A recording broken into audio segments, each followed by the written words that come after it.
Is George Weber, and I am an attorney in Connecticut. Most of my practice focuses on helping individuals who are struggling with debt problems. So, of course, a debt problem is when you have a lot of debt and the service cost on that debt, the monthly payments are more than you can afford. So you can't afford to pay everyone.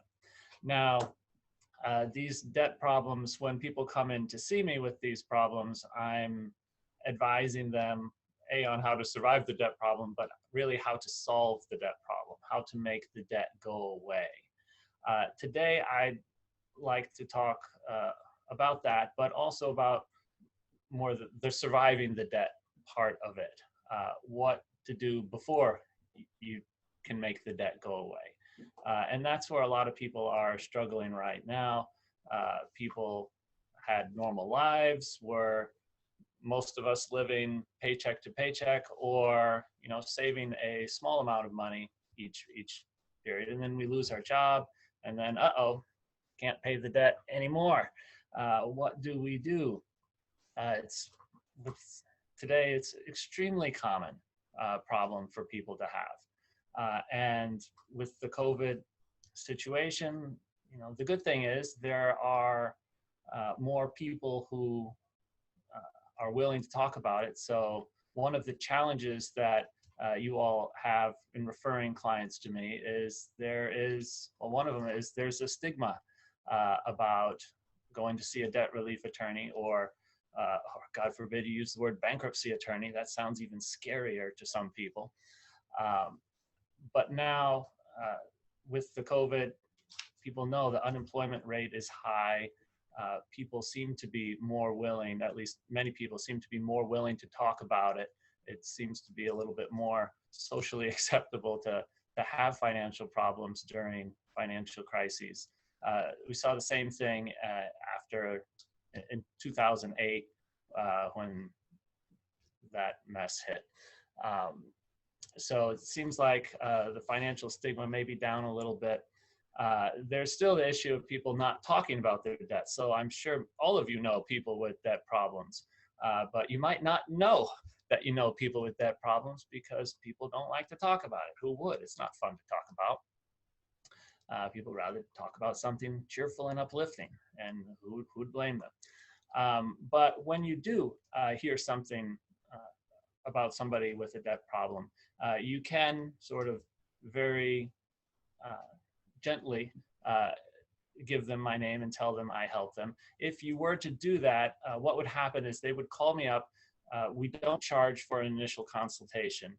So they would come in, or we could do Zoom consultations. I do a lot of those. I do still do in person.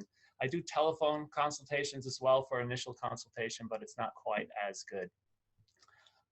So we'll go through the whole situation with them, their options, talk about what debt can we make go away, what property do they have that might need to be protected, and of course, answer their various questions, and there are a lot of them. But today I'd really like to focus on what people should do before they come to see me, and mistakes that people make. So I think probably the biggest mistake that people make is they don't have a plan in place for something bad that happens. For planning, it can be simple as, okay, well, where do we take the money to pay a particular debt from? What do we use?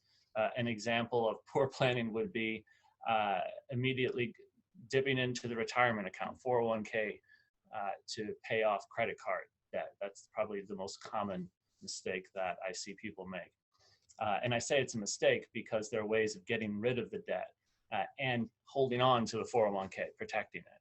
So there's just a lot of things that people should know about. Another problem is when people can't afford to pay all of their debts, they've got to make a decision. Which one are they going to pay? And unfortunately, what a lot of people do is they pay whichever creditor is bothering them the most. The most aggressive creditor is often the one that people are most scared of, and they want them to go away the most. But what people don't know and should know is that often the most aggressive creditor has the least amount of leverage against you. So they're really in the weakest spot. So if you have a creditor who's really aggressive and trying to call up, say it's some company that bought a debt from American Express or Chase or something like that, and they really want to get paid, and they're rude and they're nasty and all of that. Well, those really are the last group of people that you should pay. You should, if you get a call like that, almost immediately put them at the bottom of the list. So giving in to that. There's also a question of what types of debts should be paid first. And for that, I would like to share my screen. Let me see. Is this going to work?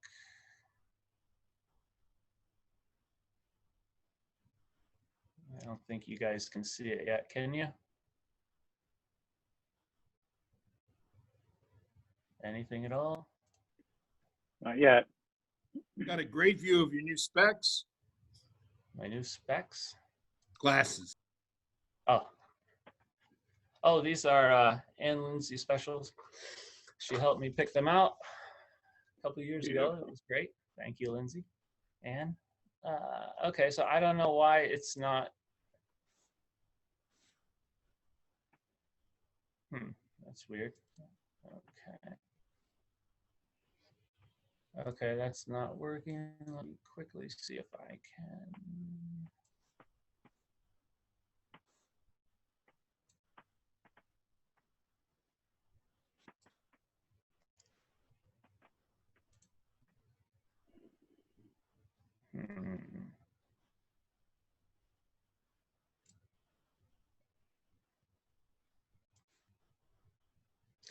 Okay, so we can just go through it, and I can email you the document afterwards. That's what we'll have to do. Okay. So basically, debts can be broken down into for prioritizing them based on bad things that can happen to you and your family if you don't pay. So the ones that you want to pay first are the ones that most immediately put your family at risk. And some of the obvious ones for those would be, rent. That's obviously critical, but some other ones, child support. And not only would you put these at the top because of possible consequences. So for example, child support, obviously that's important because if you don't pay, you could potentially go to jail. So that's bad.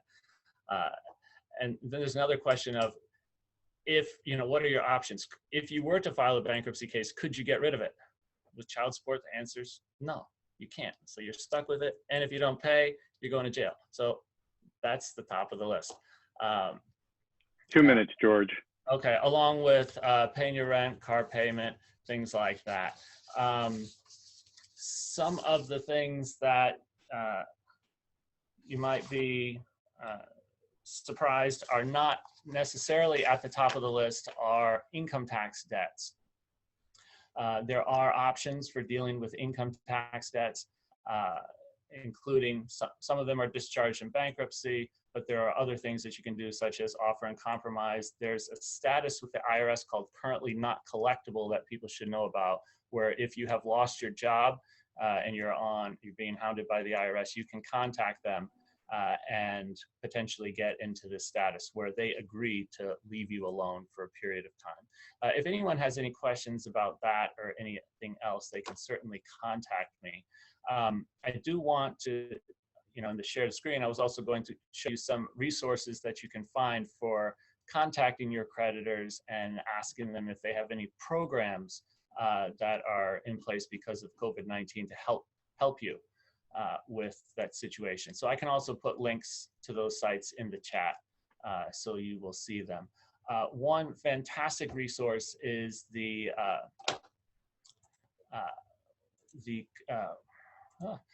Consumer Financial Protection Bureau.